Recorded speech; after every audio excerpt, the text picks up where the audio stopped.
Nais niyang maligtas ang lahat ng tao at malaman ang katotohanan.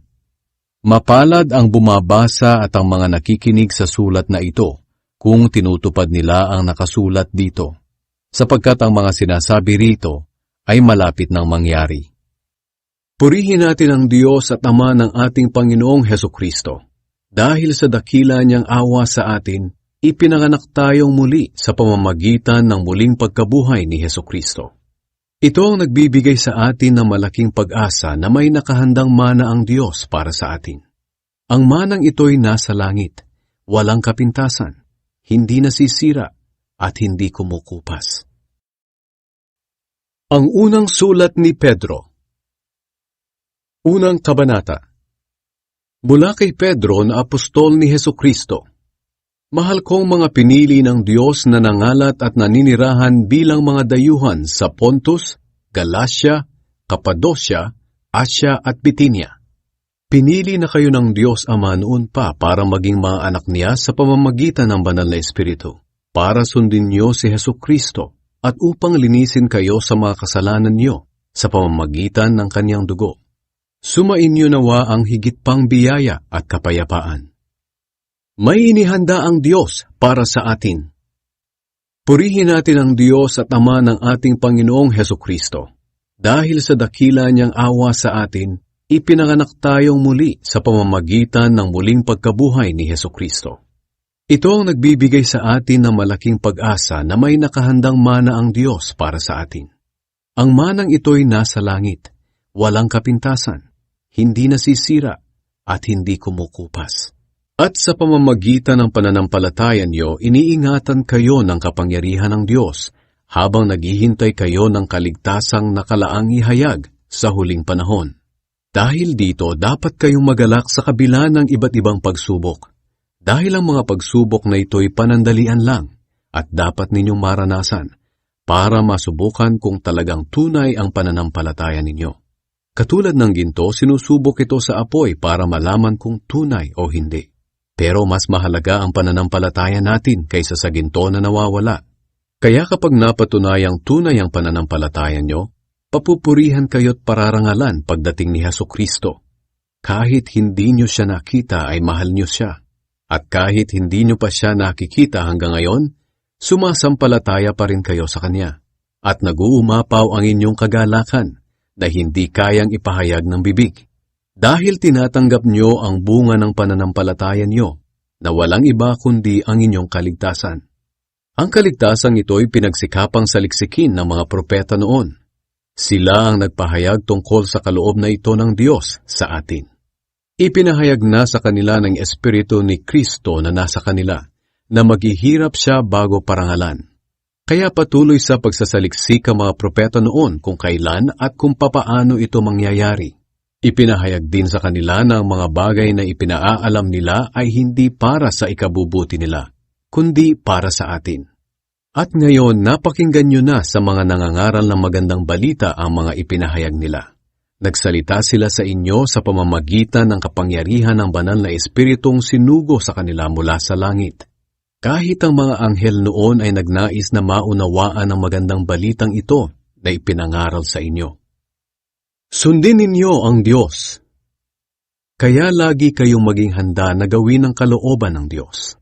Magpakatatag kayo at lubos na umasa na matatanggap niyo ang mga pagpapalang ibibigay sa inyo kapag dumating na si Hesukristo.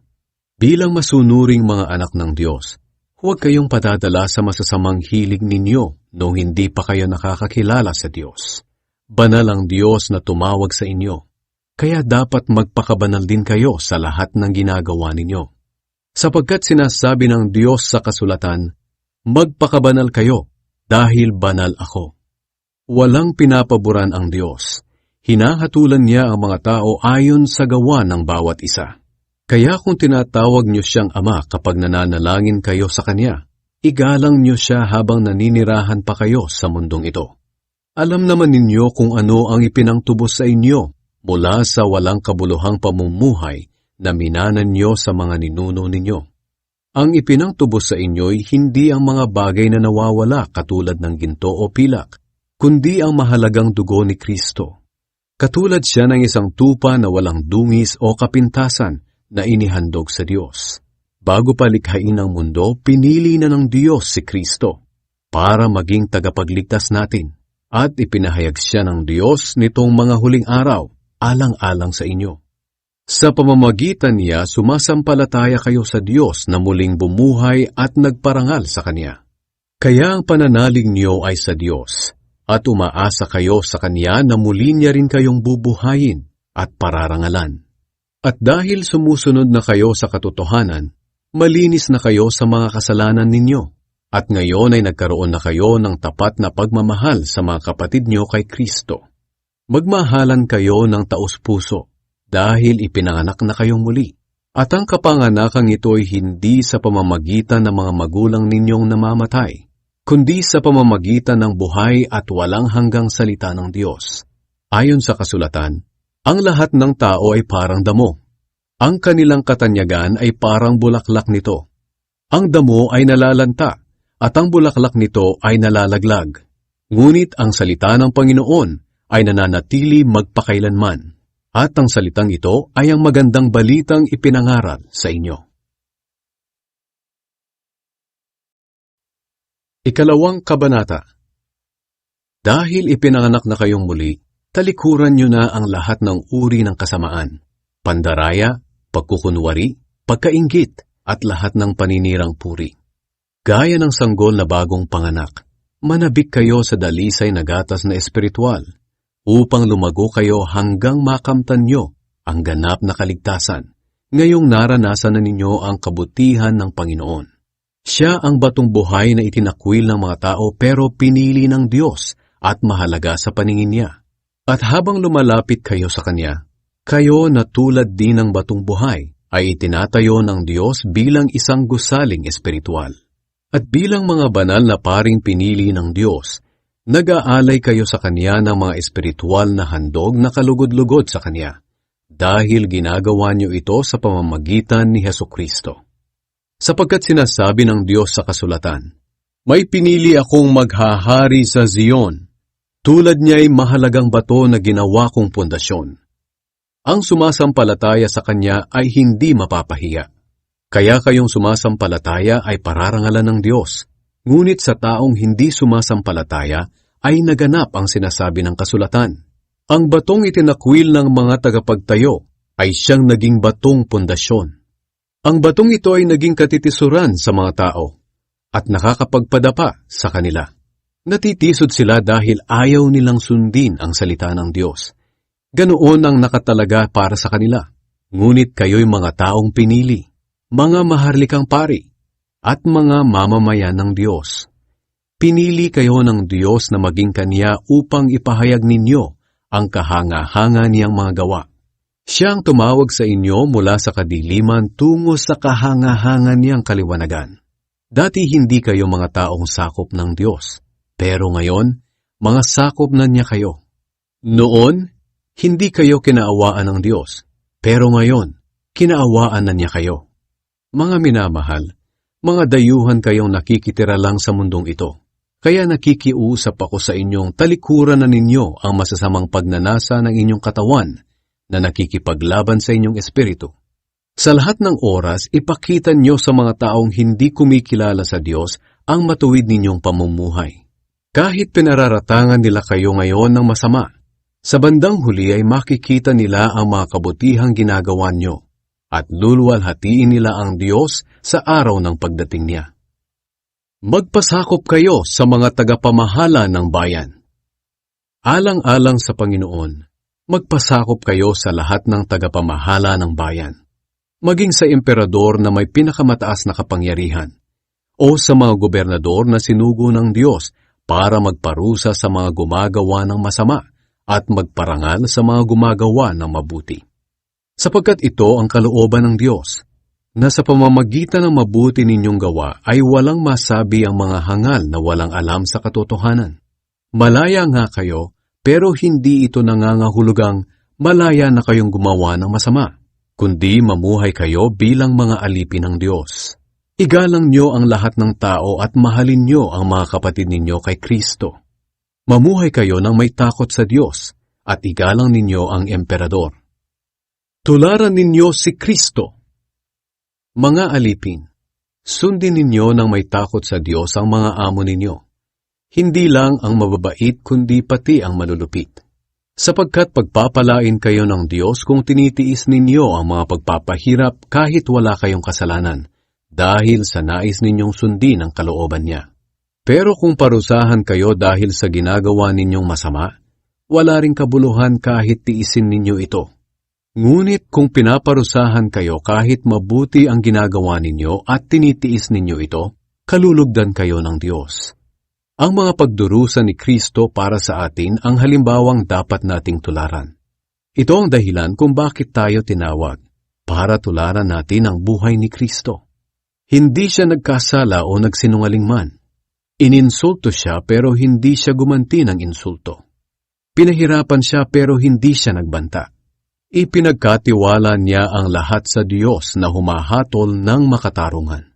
Si Kristo ang umako sa mga kasalanan natin nang ipako siya sa krus para iwanan na natin ang buhay na makasalanan at mamuhay na matuwid. Dahil sa mga sugat niya gumaling tayo. Para tayong mga tupang naligaw noon, pero nakabalik na tayo ngayon sa Panginoon na tagapag-alaga at tagapagbantay ng ating buhay. Ikatlong kabanata. Sa mga mag-asawa.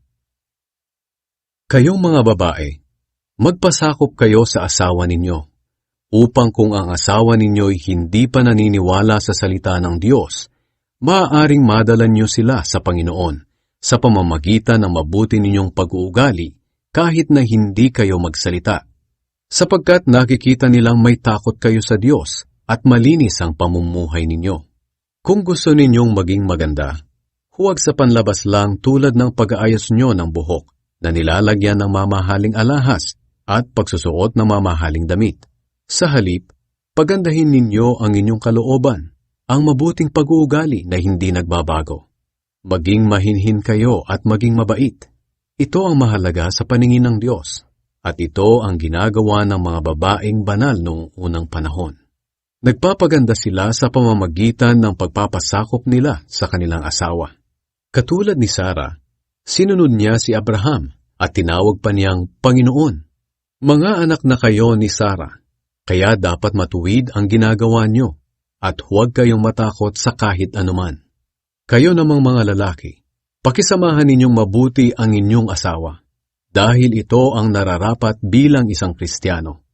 Igalang niyo sila bilang mga babaeng mas mahina kaysa sa inyo, dahil binigyan din sila ng Diyos ng buhay na walang hanggan katulad ninyo. Kapag ginawa niyo ito, sasagutin ng Diyos ang mga panalangin ninyo. Magmahalan kayong lahat. Ngayon, narito ang ilan ko pang bilin sa inyong lahat. Dapat magkaisa kayo sa isip at damdamin, at magdamayan. Magmahalan kayo bilang magkakapatid. Maging maunawain at mapagpakumbaba kayo sa isa't isa.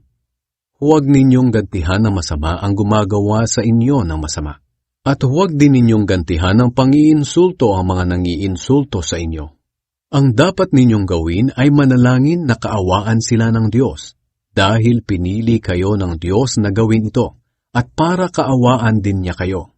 Sapagkat sinasabi sa kasulatan, ang sinumang nagnanais ng maligaya at masaganang pamumuhay ay hindi dapat magsalita ng masama at kasinungalingan. Dapat lumayo siya sa masama at gawin ang mabuti. Pagsikapan niyang kamtin ang kapayapaan, sapagkat iniingatan ng Panginoon ang matuwid, at sinasagot niya ang mga panalangin nila. Ngunit galit siya sa mga gumagawa ng masama. Sino ang gagawa ng masama sa inyo kung laging mabuti ang ginagawa niyo? Pero kung usigin kayo dahil sa kabutihang ginagawa niyo, mapalad kayo. Huwag kayong matakot o mag-alala sa anumang gawin nila sa inyo. Alalahanin niyo na si Kristo ang dapat ninyong parangalan at sundin. Dapat lagi kayong handang magpaliwanag sa sino mang magtatanong sa inyo tungkol sa pag-asa ninyo. At maging mahinahon at magalang kayo sa inyong pagsagot. Tiyakin ninyong laging malinis ang inyong konsensya para mapahiya ang mga taong minamasama ang mabubuti ninyong gawa bilang mga tagasunod ni Kristo. Mas mabuti pang magtiis kayo ng hirap dahil sa paggawa ng mabuti, kung ito talaga ang kalooban ng Diyos, kaysa sa magtiis kayo ng hirap dahil sa paggawa ng masama. Sapagkat si Kristo nga'y pinatay kahit wala siyang nagawang masama, at minsan lang siya namatay para mapatawad ang mga kasalanan natin. Siya na walang kasalanan ay pinatay alang-alang sa atin na mga makasalanan, para madala niya tayo sa Diyos. Pinatay siya sa laman, pero binuhay siya sa espiritu.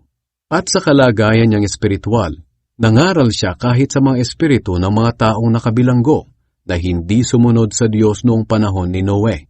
Sa panahong iyon, matiyagang hinintay ng Diyos ang pagsampalataya nila sa Kanya habang ginagawa ang barko.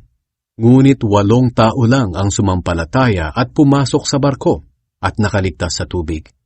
Ang tubig na ito'y larawan ng bautismong nagliligtas sa atin sa pamamagitan ng muling pagkabuhay ni Hesukristo. Hindi ito paghuhugas ng dumi sa katawan, kundi pangako natin sa Diyos na hindi na tayo gagawa ng anumang bagay na alam nating labag sa kalooban niya. Si Hesukristo ay nasa langit na ngayon, sa kanan ng Diyos, at ipinasakop sa Kanya ang lahat ng anghel at ang lahat ng espiritong namumuno at may kapangyarihan. Ika-4 na kabanata.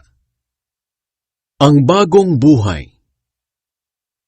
Dahil naghirap si Kristo sa katawang tao niya, dapat ay handa rin kayong maghirap, sapagkat hindi na gumagawa ng kasalanan ang taong nagtitiis ng hirap. Hindi na siya sumusunod sa masasama niyang ugali, kundi sumusunod na siya sa kalooban ng Diyos. Kaya huwag na ninyong gawin ang mga ginagawa niyo noon, ang mga bagay na gustong gawin ng mga taong hindi kumikilala sa Diyos. Puno ng kahalayan ang buhay niyo noon at sinunod niyo ang nasa ng inyong laman. Palagi kayong nagtitipon-tipon para mag-inuman at gumagawa ng mga bagay na kahiya-hiya at sa pagsamba ninyo sa inyong mga Diyos-Diyosan kung ano-ano pang masasamang bagay ang ginagawa ninyo. Pero nagtataka ngayon sa inyo ang mga taong hindi kumikilala sa Diyos kung bakit hindi na kayo nakikisama sa magulo at maluho nilang pamumuhay. Kaya nagsasalita sila ng masama sa inyo. Ngunit mananagot sila sa Diyos sa ginagawa nila. Dahil hahatulan ng Diyos ang lahat ng tao, buhay man o patay. Ito ang dahilan kung bakit ipinangaral ang magandang balita sa mga taong patay na. Nang sa ganoon, kahit patay na sila sa laman at mahatulan tulad ng lahat ng tao, mabubuhay pa rin sila sa espiritu gaya ng Diyos. Gamitin ninyo ang kaloob na ibinigay ng Diyos.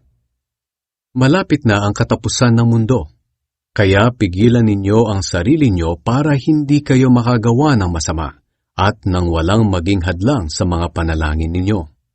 Higit sa lahat, magmahalan kayo ng tapat, sapagkat kung mahal mo ang kapwa mo, mapapatawad mo siya kahit gaano pa karami ang nagawa niyang kasalanan. Tanggapin ninyo sa inyong tahanan ang isa't isa ng maluwag sa puso. Binigyan ng Diyos ang bawat isa sa atin ng kaloob. Gamitin natin ito para sa ikabubuti ng lahat bilang mabubuting katiwala ng iba't ibang kaloob ng Diyos. Ang binigyan ng kaloob sa pangangaral ay dapat mangaral ng salita ng Diyos.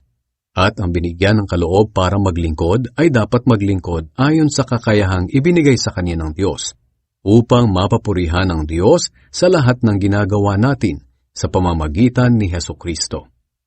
Makapangyarihan siya at karapat-dapat purihin magpakailanman. Amen. Ang pagtitiis bilang Kristiyano.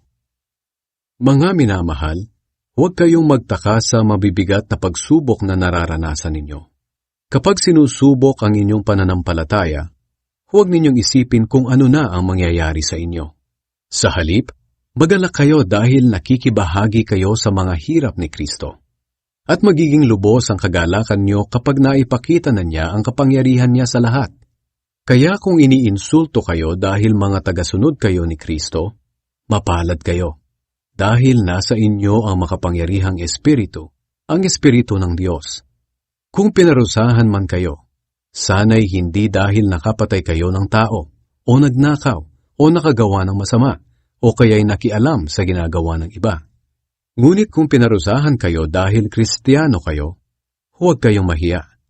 Sa halip ay magpasalamat kayo sa Diyos, dahil tinatawag kayo sa pangalang ito. Dumating na ang panahong magsisimula na ang Diyos sa paghatol sa mga anak niya. At kung ito'y magsisimula sa atin na mga anak niya, ano kaya ang sasapitin ng mga hindi sumusunod sa magandang balita ng Diyos? Tulad ng sinasabi sa kasulatan, kung ang mga matuwid ay halos hindi maligtas, ano pa kaya ang mangyayari sa mga makasalanan at hindi kumikilala sa Diyos? Kaya kayong nagtitiis ngayon dahil ito ang kalooban ng Diyos para sa inyo, ay magpatuloy sa paggawa ng mabuti. Ipagkatiwala ninyo ang sarili niyo sa Diyos na lumikha sa inyo, dahil hinding-hindi niya kayo pababayaan. Ikalimang kabanata. Mga bilin sa mga namumuno sa iglesia at sa mga kabataan.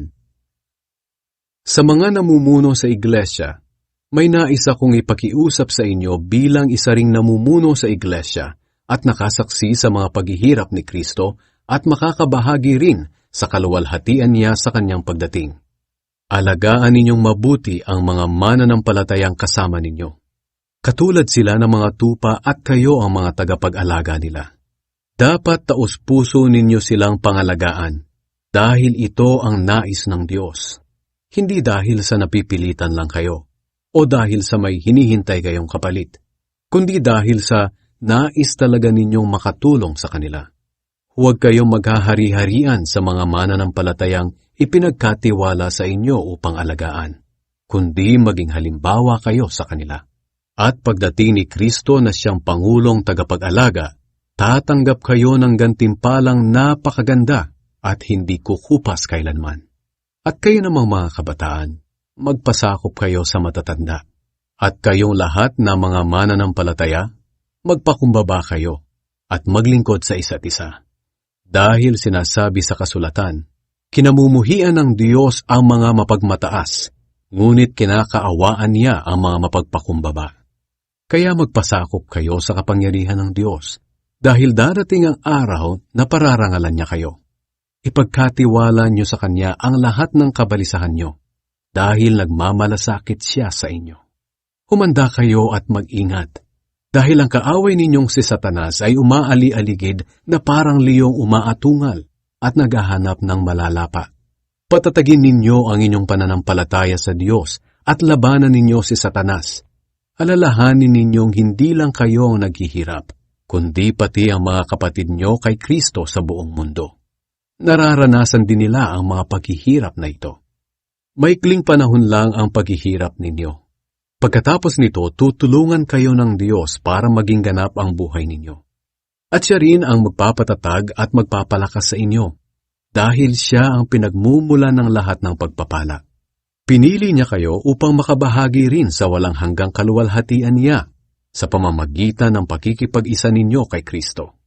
Purihin siya sa kapangyarihan niyang walang hanggan. Amen. Mga pangangamusta, isinulat ko sa inyo ang maikling sulat na ito sa tulong ni Silvanus. Kapatid natin siya kay Kristo at talagang mapagkakatiwalaan. Napalakas ko sana ang inyong loob sa pamamagitan ng sulat na ito at napatunayan ko ang kabutihan sa atin ng Diyos. Manatili kayo sa kabutihan niya. Kinukumusta kayo ng mga mananampalataya sa Babylonia. Katulad nyo, mga pinili rin sila ng Diyos na maging mga anak niya. Kinukumusta rin kayo ni Marcos na itinuturing kong anak. Magbatian kayo bilang magkakapatid kay Kristo. Sa inyong lahat na kay Kristo, sumainyo nawa ang kapayapaan.